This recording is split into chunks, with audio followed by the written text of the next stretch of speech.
It's been a while, should we make something? I figured a rose jelly scrub might be fun. So for this we've got glycerin, and to that we're going to add Solagum AX and a little bit of mica to colour it.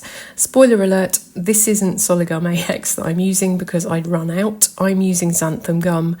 Please give Solagum AX a try instead. You will find it so much nicer. You'll see this formula looks a bit gelatinous at the end, and that is because I use xanthan gum instead of Solagum. So please go by the formula that I post on Patreon, and that uses Solagum because you'll get a much silkier, nicer texture. Once that's formed a slurry, we're going to add some rose hydrosol and some distilled water. And then also we need a preservative, and that is Salagard PCG, and also some saccharide isomerate, which is our active, which continues working after rinse off to deeply moisturise the skin.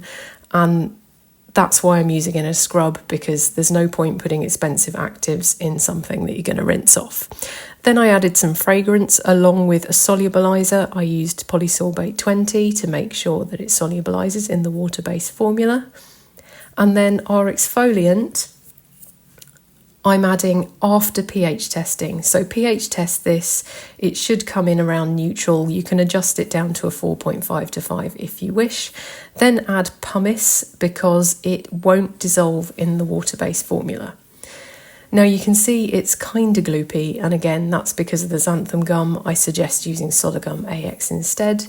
It rinses off really nicely, it's really lightweight, it's really gentle exfoliation.